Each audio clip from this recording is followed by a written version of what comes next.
Programme में एक बार फिर खुश आमदीद। बात हो रही थी मौजूदा सियासी सूरत हाल, ख़ास तौर पे मौलाना फजल रहमान साहब ने आज हुकूमत को ये धमकी दी है कि एहतजाज के ज़रिए हुकूमत का ख़ात्मा करेंगे। साथ ही साथ उन्होंने कहा कि अगर ये अक्सरियत पाकिस्तान तहरीक इंसाफ के पास है तो मुस्लिम लीग नून और PPP को इक़्तिदार PTI के हवाले करना चाहिए। दूसरी तरफ मुज़ाकरात की बातें भी हो रही हैं। इरफान सिद्दीकी साहब कहते हैं कि PTI के रहनुमा मुज़ाकरात नहीं मुकदमात से निजात चाहते हैं और ये निजात ख़ुद मुस्लिम लीग नून की लीडरशिप को भी मिल चुकी है। हमारे सियासतदान माजी से क्यों सबक नहीं सीखते और क्यों माजी में ही फंसे रहते हैं? एक ही गलती तमाम ही पॉलिटिकल पार्टीज़ क्यों दोहराती रहती हैं? इस पर मज़ीद बात करेंगे। ज्वाइन किया है मैं मोहतरमा डॉक्टर समीरा मतलूब साहिबा ने, सीनियर सियासतदान है, सीनियर रहनुमा है मुस्लिम लीग नून की। डॉक्टर साहिबा खुश आमदीद कहते हैं आपको शो में।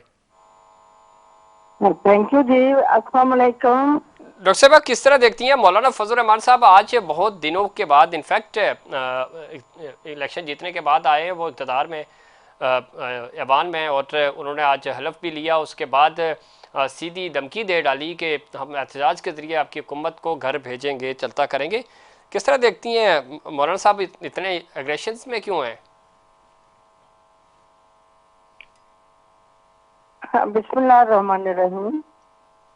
वो कहते हैं कि वक्त के साथ और सिचुएशन के मुताबिक और मौसम के साथ इंसान की सोच और उसकी जो तब्दीली आती रहती है, तो इन चीजों को मेरा ख्याल है कि हम जो कुछ फेस कर चुके हैं अब तक अपने मुल्क की खातिर, वो हमें आदी हो जाना चाहिए। हम आदी हैं।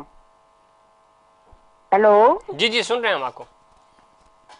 तो उसमें ये है कि इन चीजों की और ये सख्ती करने की या सख्त बयान देने की कोई अहमियत नहीं होती। इस तरीके से ना मुल्क चलते हैं, ना मुल्क के निज़ाम चलते हैं। अगर हम मुल्क के खैर ख्वाह हैं तो हमें सॉफ्ट मिजाज होना चाहिए और हमें यूनाइट होना चाहिए। जिस तरीके से पहले हुकूमत चली है और यूनाइट होके चली है, और मियाँ शहबाज शरीफ की हिम्मत थी, मैं उनकी जुर्रत और हिम्मत को सलाम करती हूँ, जो 18 माह इतनी ज्यादा वो PDM की हुकूमत को बहुत मुख्तलिफ लोगों को अपने साथ लेके उन्होंने चलाया। ठीक, ये हर बंदे के अंदर स्टेमिना ऐसा नहीं होता। लेकिन डॉक्टर साहब, आप डॉक्टर भी हैं, और ये बताइए स्टेमिना कमज़ोर हो गया, क्या वजह बनी कि माजी में हमने देखा ज़्यादा मुश्किल वक्त था, ज़्यादा मुश्किल फैसले करने पड़े, उस वक्त डिप्टी प्राइम मिनिस्टर की ज़रूरत नहीं पेश आई। अब क्या हुआ, स्टेमिना कमज़ोर पड़ गया कि डिप्टी प्राइम मिनिस्टर इसहाक डार साहब को बना दिया? नहीं, ये भी मेरा ख्याल है कि मैं समझती हूँ जो क़यादत होती है जी, वो अपने इर्द गिर्द हालात को महसूस करते हुए अपने फैसलों में तरमीम कर सकती है। अपने फैसलों में जिस तरीके के हालात हों उस तरीके से मजबूती भी पैदा कर सकती है। हो सकता है कि उन्होंने कुछ बेहतर सोचा हो। मैं समझती हूँ कि कोई बेहतर सोचा होगा। जो ये स्टेप उठाया है, ये आगे आने वाला कल बताएगा कि इसका मकसद क्या था, क्या हमें फायदा हुआ। ठीक है, लेकिन अब स्टेमिना, हौसले जवान है जी, मैंने कहा स्टेमिना भी परफेक्ट है, हौसले भी जवान है। ये हिकमत अमली हो सकती है डिप्टी प्राइम मिनिस्टर चुनना? बिल्कुल हो सकती है। मैं यही तो कह रही हूँ। ये तो सिचुएशन के मुताबिक देखें, जो एक चीज संभाल रहा है और उसको गुजार रहा है ना, उसको पता है कि मैंने क्या स्ट्रेटेजी चेंज करनी है ठीक, और किस स्ट्रेटेजी पे मैं चलूंगा और कामयाब रहूंगा।